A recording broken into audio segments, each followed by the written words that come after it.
वालेकुम बच्चों, उम्मीद है कि आप खैरियत से होंगे। बच्चों, आज हम डिस्कस करने जा रहे हैं कि टेंथ मैथमेटिक्स को आप किस तरह से आसानी से पास आउट कर सकते हैं।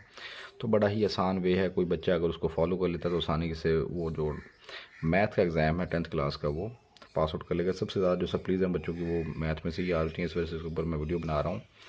और मैं अलग से वीडियो भी बना दूंगा जिन चैप्टर को मैं बता रहा हूँ कि ये शॉर्ट में करने हैं और ये लॉन्ग में करने हैं। तो सबसे पहला बेटा क्वेश्चन आता है एमसीक्यूज़ का। तो एमसीक्यूज़ का मेरा बेटा बहुत अच्छे से प्रिपेयर करें। एमसीक्यूज़ हमारे पास आ रहे हैं 15 नंबर के। अच्छा, ये जो 15 नंबर के एमसीक्यूज़ हैं इनमें से मोस्ट ऑफ द यानी कि जो एमसीक्यूज़ आ रहे होते हैं वो 12 नंबर के या 13 नंबर के वो एक्सरसाइज में से ही आ रहे होते हैं। उसके अलावा ही होते हैं जो कि कुछ थ्योरी में से आ रहे होते हैं। तो इसमें से आप लगा लें कि आप 12 नंबर आसानी से ले जाते हैं अगर आप एक्सरसाइज वाले एमसीक्यूज़ को बहुत अच्छे से प्रिपेयर कर लेते हैं तो। अच्छा, उसके बाद हमारे पास आ जाती है डेफिनेशन। डेफिनेशन जो है वो बहुत ही की रोल उसका होता है जी। अगर कोई बच्चा डेफिनेशन को तैयार कर लेता है, एक क्वेश्चन किए बगैर भी वो मैथ के पेपर को पास आउट कर लेता है। डेफिनेशन एक जो पेपर है उसके अंदर ऑन एन एवरेज 8 से 9 डेफिनेशन आ रही होती हैं। सपोज़ करें हमारे पास 9 डेफिनेशन आ जाती हैं। अगर कोई बच्चा इन 9 में से 9 डेफिनेशन ठीक कर जाता है तो 9 2 बार 18 ये नंबर हो गया और 12 ये नंबर आपके पास हो गया। तो 30 नंबर तो ये हो जाएंगे और 8 नंबर आप थ्योरम के लगा लें तो आपके पास वो बच्चा 38 नंबर लेके पास आउट हो सकता है, आसानी से पास हो जाएगा। हालांकि उसने एक भी क्वेश्चन मैथ का नहीं किया होगा। तो ये सबसे आसान वे है अगर आप मैथ को पास करना चाह रहे हैं कि यानी कि जिसमें आपके नंबर भी आ जाएंगे और आप पास भी हो जाएंगे। लेकिन कोई बच्चा चाहता है कि अभी यानी कि मैं थोड़ा और अच्छे नंबर लूँ, यानी कि मैं 60s की लाइन के अंदर मेरे जो नंबर आना चाहिए, तो उसके लिए भी बहुत आसान सा फार्मूला है बेटा। आसान फार्मूला किस तरह से है देखें जी। अगर हम इसमें से 18 ले लेते हैं और जो थ्योरम मैंने आपको बता रखा है 12 चैप्टर के थ्योरम करें, उसमें से 3 थ्योरम है, पहला दूसरा और चौथा, उसी में वो तीनों में से कोई एक आना ही आना है। तो अगर वो 8 नंबर का वो लगा लें तो ये टोटल आपके पास कितने नंबर बन रहे हैं, ये 38 मार्क्स बन रहे हैं। यानी कि आपको 25 चाहिए होते हैं पास होने के लिए। तो ये एक है सबसे इजी वे जिसमें आप कोई क्वेश्चन नहीं करेंगे उसके बावजूद भी आप आसानी से पास आउट हो जाएंगे।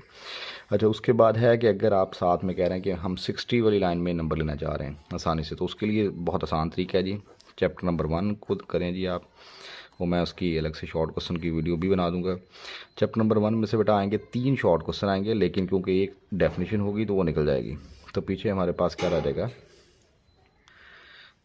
तो 3 में से आप 2 शॉर्ट क्वेश्चन को कर पाएंगे जिसके नंबर होंगे 4। इस तरह से चैप्टर नंबर जो 2 आ रहा होता है बेटा, चैप्टर नंबर 2 में से आप आसानी के साथ 3 शॉर्ट क्वेश्चन उसमें से आ रहे होंगे और तीनों ही आप आसानी से कर जाएंगे, जो कि आपके पास नंबर होंगे उसके 6 आपके पास आ रहे होंगे। इसी तरह से अगर हम बात करें चैप्टर नंबर 5, चैप्टर नंबर 5 में से 4 शॉर्ट क्वेश्चन आ रहे होते हैं, लेकिन अगर आप सपोज कर लें उसमें से 4 एक तो डेफिनेशन निकल जाएगी, पीछे आपके पास 3 शॉर्ट क्वेश्चन आ जाएंगे। 3 शॉर्ट क्वेश्चन के नंबर होंगे आपके पास 6। तो 6 नंबर का पेपर आप यहाँ से कर सकते हैं। इस तरह से चैप्टर नंबर अगर आप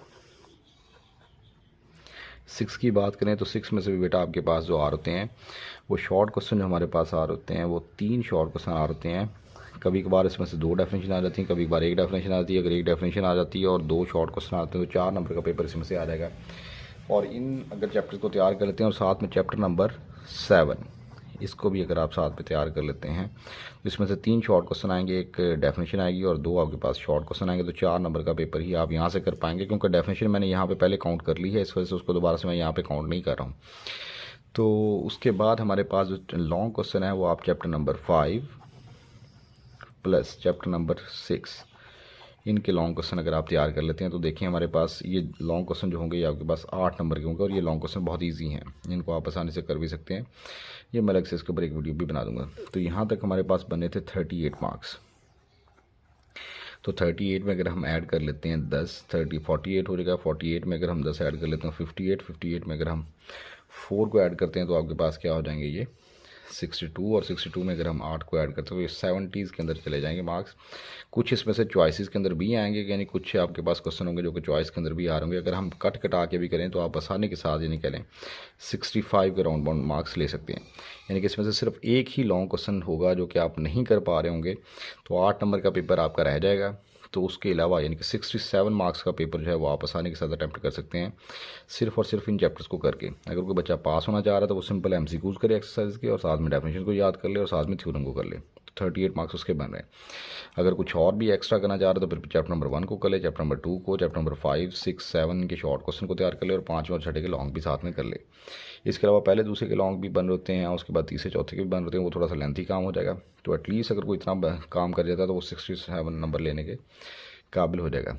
मज़ीद इस तरह की इंटरेस्टिंग वीडियोस के लिए मेरे चैनल को लाजमी सब्सक्राइब कर लें ताकि जो भी वीडियो हो आप तक पहुंच ही रहे। इन सारे चैप्टर्स को जो शॉर्ट क्वेश्चन है उनकी वीडियो भी मैं 1 बाय 1 अपने चैनल के ऊपर यानी कि वो अपलोड कर दूंगा।